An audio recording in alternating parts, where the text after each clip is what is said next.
Okay, I finally had the courage to talk about this. What's up, everyone? Welcome back to another edition of Nature News, and today I'm finally going to be talking about the Holy Thursday Massacre. I'm sure you guys all know what the Holy Thursday Massacre is if you are a member of the reptile community here on YouTube or are a reptile lover in general, just like me. It was a huge event that absolutely rocked the reptile community and threatened their individual rights. To fully understand this scenario, let me take you all the way back to February of 2021. So, Florida legislation passed a new law that made it illegal to own specific species of giant snakes, such as Burmese pythons, reticulated pythons, African rock pythons, etc., even if you had a permit to own them and had the snakes microchipped. It also prohibited exotic species from being transported over state lines. So, for example, I live in Georgia, and if I had a pet Burmese python and wanted to move to Florida, I could not bring the snake with me.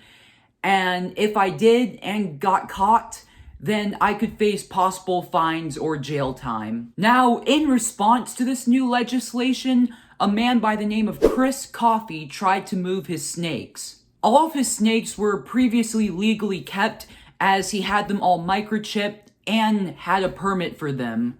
But due to the new legislation that was passed, he was now violating the law. And on April 6, 2023, the Florida Fish and Wildlife Commission raided his house and all hell broke loose. On that day, our personal freedom came under attack. Here is the footage captured by Coffey to showcase what happened.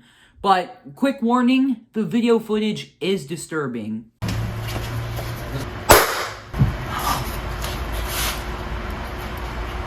4 officers raided this man's reptile facility with the intention of destroying 26 illegal pythons with a nail gun device. And the owner of the facility was super uncomfortable with the situation that was unfolding, so he decided to set up a camera, even after the officers asked him not to. And it's a good thing too, because these officers accidentally destroyed the man's pet boa, which he'd been raising for the last 10 years. And it was pregnant full of little babies, so that's horrible and sad all at once. So, as you can see, the FWC went on a complete rampage and slaughtered Coffey snakes. 34 in total. 29 of them were reticulated pythons, which are actually not an invasive species in Florida, despite what the media has told you. Those retics that you have seen in documentaries about the Everglades are simply just props or stunt animals. However, they are big enough to pose a legit threat to the ecosystem if released or escaped. The method they used to kill the snakes was also extremely inhumane, as they just took a freaking riveter and just pointed it in their heads and just drilled them right in the cranium. And the snakes weren't fighting back. They had been raised in captivity. They had lived with that man their whole lives, and they were completely unprepared for this moment. But the worst atrocity committed by these officers was the misidentification and killing of a pregnant boa constrictor, a species that is not at all illegal in Florida. Wait, what? Nothing. No you don't. Whoops. Sorry about that. I accidentally misidentified your pet snake as a Burmese python and killed it, LOL. Are you high or something? You guys are supposed to be trained professionals capable of identifying any snake species. Also, are you aware which kind of snake gets pregnant? A motherfucking boa constrictor. Pythons lay eggs. Did you guys get any training or lessons in herpetology? Hold on, everyone. Quick, pop quiz. Which of these snakes is a Burmese python and which is a boa constrictor? Did you guess it? Well, if you did, you're right, and congratulations. This is a boa constrictor, and this is a Burmese python. To the naked eye, they may seem like the same snake. However, me, a trained professional at snake biology, can clearly identify the differences between them. They are pretty different snakes when you take a closer look at them. Not only was this stupid on the officer's part, but it also violated their code of conduct. Their method of killing snakes is reserved only for the ones slithering out in the Everglades, not the ones in captivity. This is like what Texans do to rattlesnakes in Sweetwater. It's purely animal cruelty. Even if you don't like snakes, I hope that you guys have enough humanity to realize that this is some Michael Vick shit. The worst part that came out of all this was the interview with Coffee.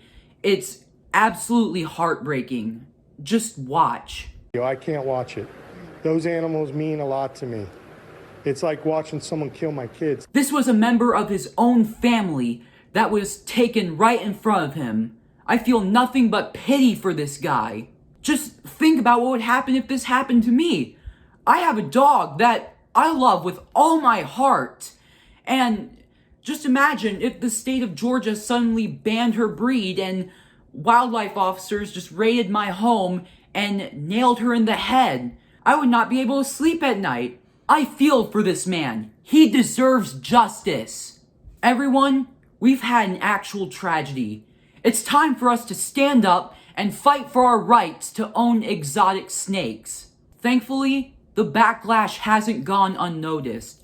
USARK, the people who revealed the footage that sparked the fire, are suing the FWC for negligence. And you can actually support them by going down to the link below and donating to their cause. And you can also help by contacting the governor of Florida, who is so controversial that I have to treat him like Voldemort and not say his name. Or you can contact your state senator and tell them about what happened in Florida so that they can warn their Fish and Wildlife commissions not to do the same thing. And eventually this will spread to the national level and spotlight our efforts to retain our freedom. We can't let the Florida Fish and Wildlife Commission win. They have taken protecting the Everglades too far. Actually, you know what? They weren't even protecting the Everglades in the first place. If you watch the documentary Pets Gone Wild by the New York Times, then you'll know that they were very hesitant and lazy in the very first stages of the python invasion and did not take any affirmative action to stop the spread. So in layman's terms, none of this would have happened if they had actually done something.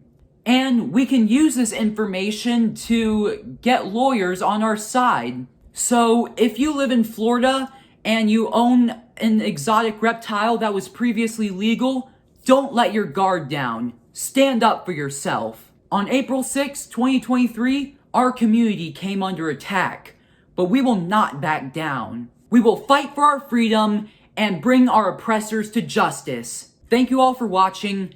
I'll see you guys next time.